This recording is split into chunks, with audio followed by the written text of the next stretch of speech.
there's nothing you can do. And it caught me off guard a little bit.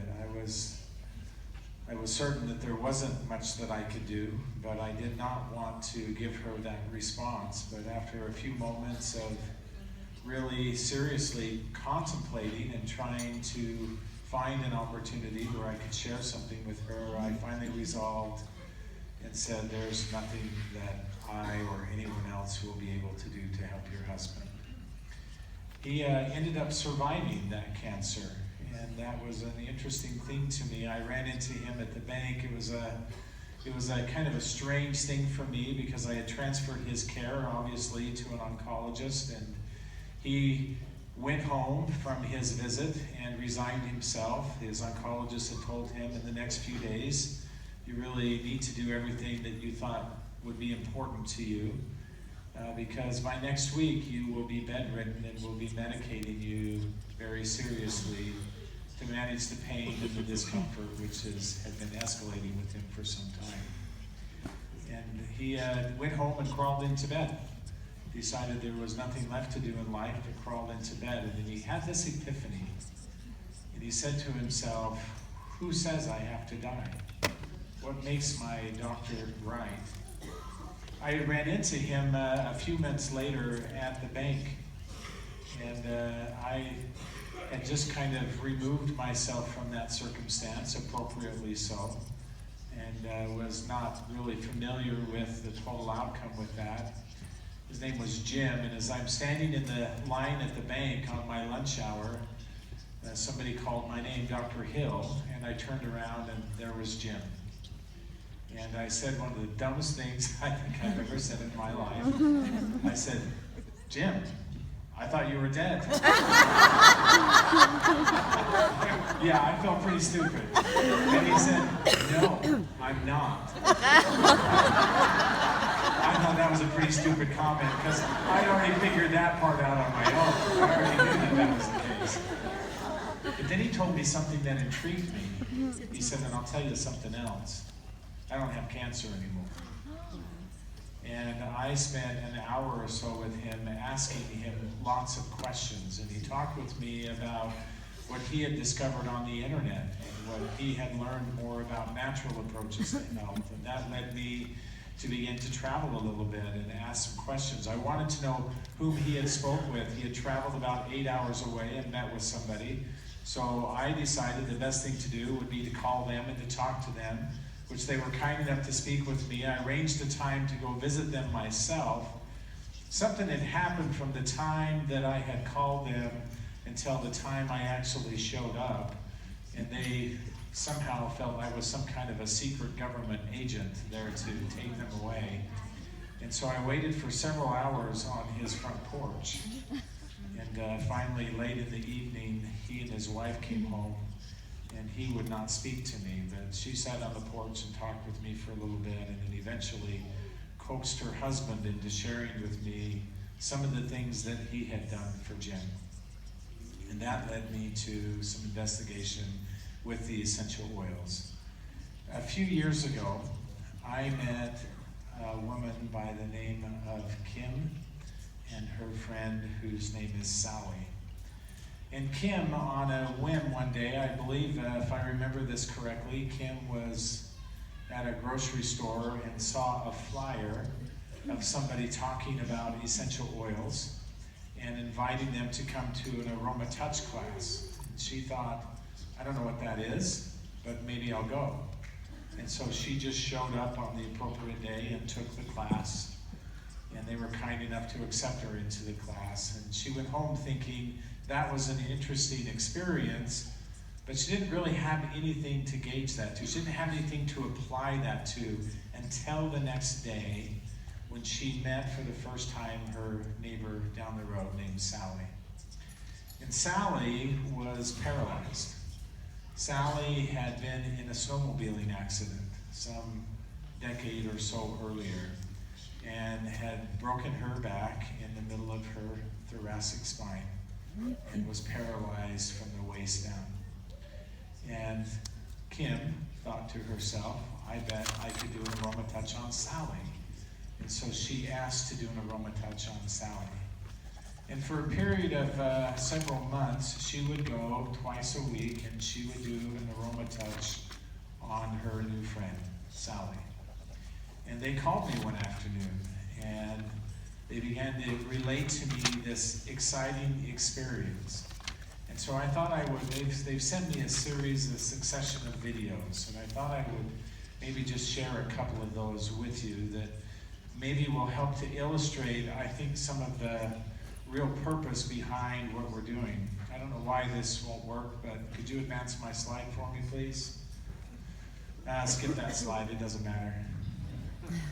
Okay, so here in the very first frame there, this is Sally, and she's with her therapist, and she's in the pool, and you can see that she is having some movement in her lower body, but generally assisted with the correct movement that she's making. We won't need any sound, that's okay, thank you.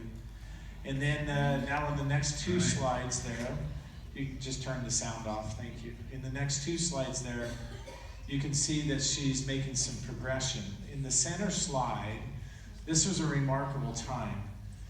Kim and Sally called me, and Sally said, Dr. Hill, the day is going to come where I am going to walk up to you. I know it. And I'm looking forward to that. And what you're witnessing, the first steps that by this time she had taken in almost 12 years. Now you can see that she's in a support lift and it's very arduous, but she has some movement. She's moving her legs completely unassisted. And several months later, she sent me the last video I'll show you here. There we go. And you can see that she's fully supporting herself. She does have a walker, but Sally is walking. Sally has full sensation in her lower legs. Sally has gotten much of her life back, and she told me that one of the things that she believed from the very beginning is that that opportunity would come to her. One of the things that I remain resolved about is this. I have never met the person whom you and I could not help with essential oils. I just don't believe that person exists. I hear people speaking to an oil in every home. What we are really saying is let's change people's lives. Since that very early time with Jim's wife who called me at home and said, is there nothing that you can do? And I had to willingly admit that there was nothing that I could do. I'm grateful. I'm grateful because we now live and work in a time where I never have to say that to anyone again. And that is because of these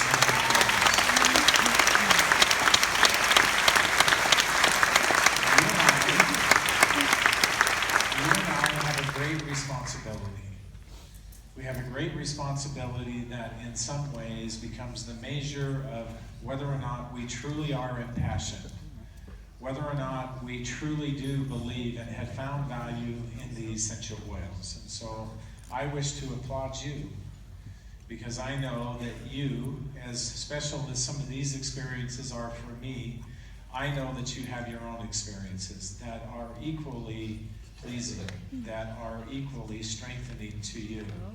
So let's continue to move forward with great courage and with great confidence with the essential oils, because we really do need to share that message with everyone throughout the entire world. Now, I want to take my comments now and direct them into some things that you and I can do on a daily basis and that we probably should be doing on a daily basis. I find it interesting that Kirk suggested that one of the 6 ways that we can have success for ourselves and others is to help our family be well. There's this thought that goes, sometimes as a parent you feel like I can influence everyone in the world but my own family. I think that's kind of how it is in my house sometimes too. So don't be discouraged with that. One of the greatest ways we can have an influence within the walls of our own home is going to be to learn how we can incorporate the essential oils with some consistency in what we're doing to help ourselves and our family members. And there's three things primarily that we'll want to accomplish on a daily basis. We are going to want to establish energy, we're going to want to establish immunity, and we're going to want to we will need to deal with inflammation. Let me tell you the reason for inflammation. The reason for that is if we look at the course of disease, if we look at the transition of disease, it's amazing that as far as infectious disease goes, we've really been able to overcome that largely in modern times and through modern medicine. But where medicine has failed is in inflammatory disease. Diseases that are destroying tissue within the body, for example. So let's talk first about energy, and I'm not going to spend a lot of time here. I'm believing that you understand the value of lifelong vitality. I will tell you that I think we need to spend some time and talk about lifelong vitality, and either I or I'll have one of my scientists come back and do that for you and spend an adequate amount of time on lifelong vitality. But for today, suffice it to say, use it every single day. Don't be devoid of this process in your daily health routine. And the reason why is that every single thing that happens within your body is driven 100% by nutrition. And it's more than just the lifelong vitality. We don't have time today, but when we come back and have this discussion about the lifelong vitality, we'll also talk about the PB Assist, and we'll talk about Terrazyme, and we'll talk about Zendocrine. When we talk about nutrition, doTERRA has done a very good job of creating a full nutritional component for you.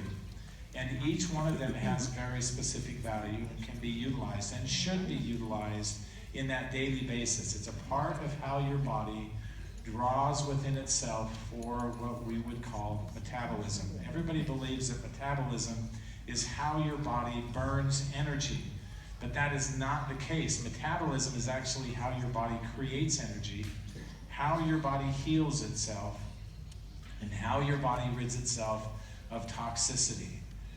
And at the core of all of that central process is the basics of nutrition. So become a user, become an individual who has value for yourself within the lifelong vitality.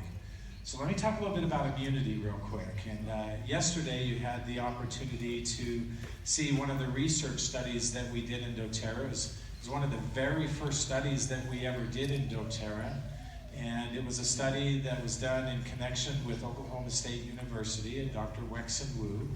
And we looked at the value of essential oils, and specifically at the time we were looking at the attenuation of the flu virus. We wanted to know, did essential oils have some effect?